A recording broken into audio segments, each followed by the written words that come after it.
마라나타 친구들 안녕하세요. 오늘 하루 잘 지냈나요? 지난 시간 우리는 이스라엘이 남방 유다와 북방 이스라엘로 분열되는 이야기를 들었어요. 분열된 두 나라의 왕들이 하나님의 뜻대로 지혜롭게 나라를 잘 다스려주면 좋을 텐데, 과연 그들은 어떻게 나라를 다스리게 될까요? 오늘의 이야기 시작하겠습니다. 위대한 예언자들 1권 6장 여로보암의 죄입니다. 이보게들, 저기 뭐라고 적혀있나? 내가 뭘 잘못 봤나? 글쎄 말이야. 앞으로 예루살렘 성전으로 제사를 드리러 가면 큰 형벌이 있을 것이라네. 뭐라고? 예루살렘 성전에 가지 말라고? 그러면 우리는 어디서 제사를 드리란 말이야? 글쎄 그것까지는 나도 잘 모르겠네. 이게 무슨 일인지 원. 나라가 둘로 나뉘고 나니 분위기가 살벌하구먼. 그러게 말이야. 그래도 남방 유다의 르호보암보다는 우리의 지도자 여로보암이 낫지 않은가? 그건 그렇지. 사람들은 모이는 곳마다 여로보암의 조치에 대해서 이야기를 했습니다. 전하, 명하신 대로 동네 곳곳마다 안내문을 붙여 놓았습니다. 이제 형벌이 두려워 함부로 예루살렘에 가서 제사를 드리지는 못할 것입니다. 그래, 잘했어. 하지만 뭔가 대책이 필요하단 말이야. 민심이 언제 떠날지 몰라. 그렇습니다. 우리 이스라엘은 무엇보다 제사가 중요하니 백성의 제사 문제를 해결할 만한 대책이 필요합니다. 경들은 무슨 좋은 의견이 있는가? 있으면 말해보시오. 대신들은 서로 얼굴만 쳐다보며 꿀먹은 벙어리가 되었습니다. 이렇게 많은 사람이 좋은 의견 하나 내놓지 못하다니. 저녁이 되었습니다. 밤하늘에 달이 높이 떠올랐습니다. 여로보암은 잠을 이루지 못하고 사마리아에 있는 북방 이스라엘 궁전에서 서성였습니다. 그는 이따금씩 하늘을 쳐다보다가 한숨을 내쉬었습니다. 무슨 좋은 수가 없을까? 빨리 민심을 잡아야 하는데 제사 문제를 어떻게 해야 좋을지. 하지만 아무리 고민해도 특별히 떠오르는 생각이 없었습니다. 다음 날이 되었습니다. 여로보암은 백성이 잘 지내는지 보기 위해 거리 시차를 나갔습니다. 그리고 큰 길가에 매어 있는 송아지와 송아지를 둘러싸고 노는 아이들을 보았습니다. 그 모습을 한참 보던 여로보암은 무릎을 탁 하고 쳤습니다. 그렇지, 그런 방법이 있었지. 여로보암은 서둘러 사마리아 궁으로 돌아왔습니다. 여봐라, 모든 신하를 회의장으로 모이도록 하라. 1시간 후 북방 이스라엘의 모든 신하가 모였습니다. 경들은 들으시오. 내가 이집트로 비난가 있을 때 많은 사람이 황금 송아지를 만들어 섬기는 것을 보았소. 우리도 역시 황금 송아지 상을 만들어 백성으로 하여금 제사를 드리게 하면 어떻겠소? 황금으로 소를 만든다고요. 전하도 아시겠지만 오래전 우리 조상이 출애굽할 때 시내산 아래에서 황금으로 소를 만들고 우상을 섬겼다가 많은 사람이 죽임을 당했습니다. 백성이 반발하지 않겠습니까? 모르는 소리 마시오. 예전이나 지금이나 황금은 귀한 것이오. 그리고 소는 풍요를 상징하오. 우리보다 훨씬 문명이 앞선 이집트 사람들도 황금으로 소를 만들어 섬기고 있어. 그리고 우리 주변 민족도 소를 섬기는 부족들이 많소. 신하들이 우물쭈물 대답하지 못하고 있을 때 한 신하가 대답했습니다. 그렇습니다, 전하. 소는 우리에게 익숙한 동물이고 황금 역시 동경의 대상이기 때문에 이것을 만들어 산당에 두고 제사를 드리게 한다면 민심을 달랠 수 있을 것 같습니다. 좋소. 그러면 당장 시행하시오. 이렇게 해서 여로보암은 단과 베델에 큰 산당을 짓고 황금 송아지를 가져다 두었습니다. 여로보암은 여기서 그치지 않고 예루살렘 성전에 있는 레위 지파 제사장들처럼 일반 사람들을 뽑아 제사장으로 세워 산당에서 백성을 대신해 제사를 드리도록 조치하였습니다. 여봐라, 단과 베델에 북방 이스라엘을 위한 신을 세웠으니 8월 15일을 절기로 정하고 모든 백성이 보는 가운데 제사를 드리도록 하라. 여로보암의 명령에 따라 베델에 있는 거짓 제사장들이 바빠졌습니다. 제물도 준비하고 처음 해보는 제사의식도 준비하느라 정신이 없었습니다. 우리가 왕의 명령에 따라 제사장이 되긴 했는데 이렇게 해도 되는지 모르겠네. 이러다 하나님께 큰 벌을 받는 건 아닐까? 이보게, 입 조심하게.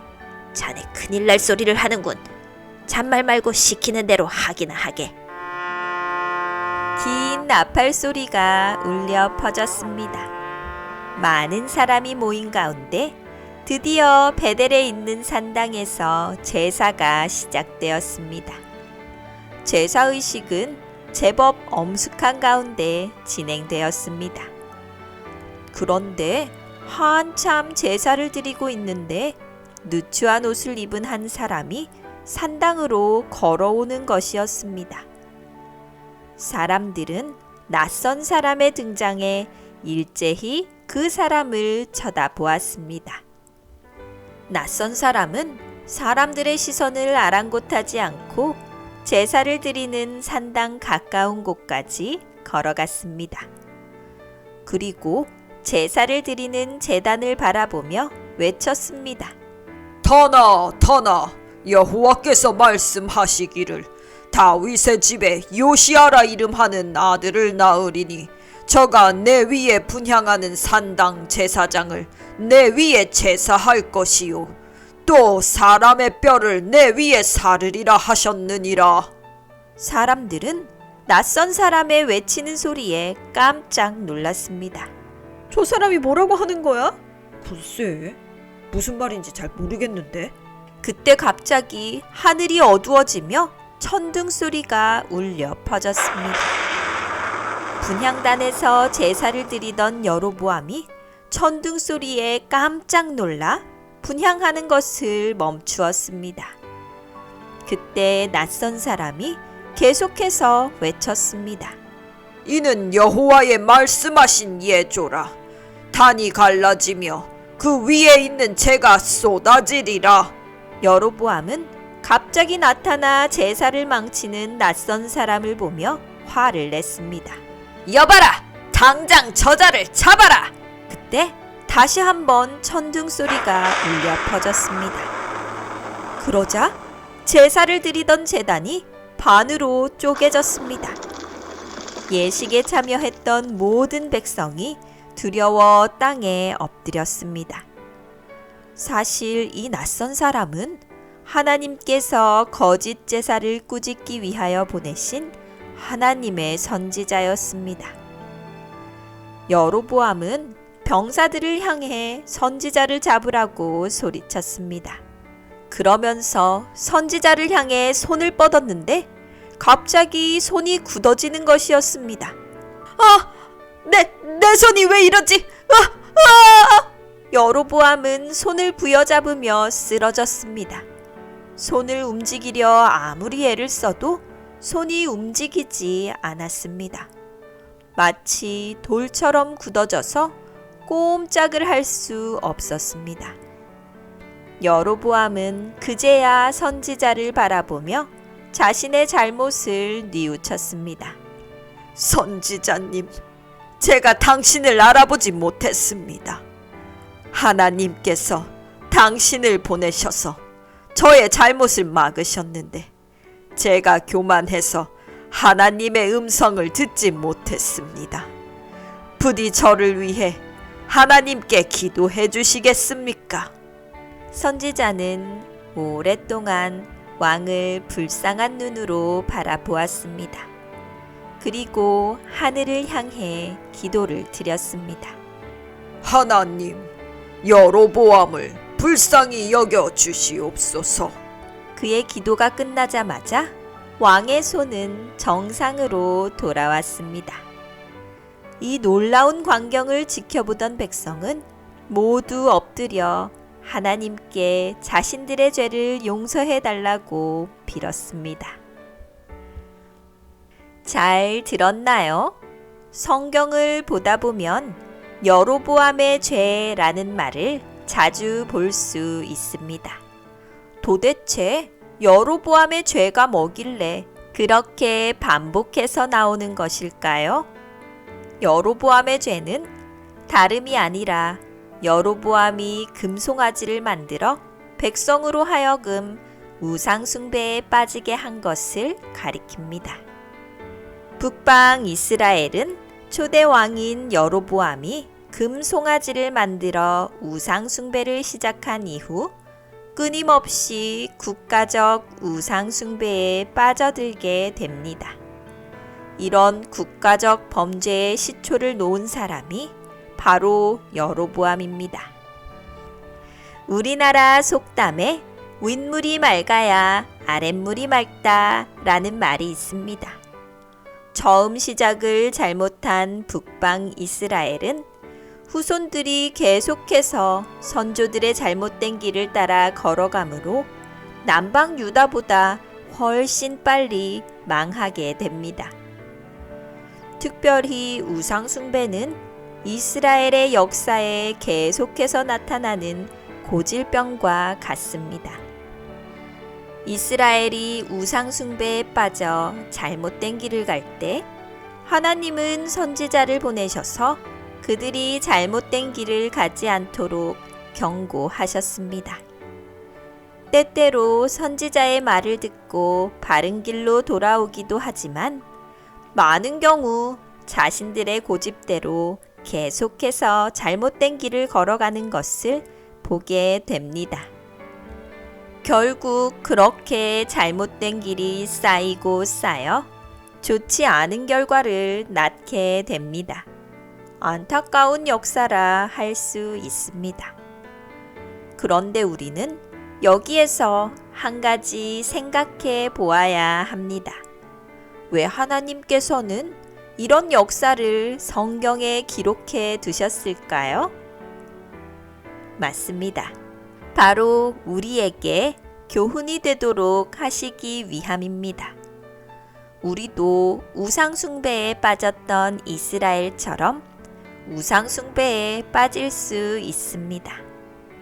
특히 요즘 세상에는 더 쉽게 빠져들 만한 사탄의 유혹들이 많습니다.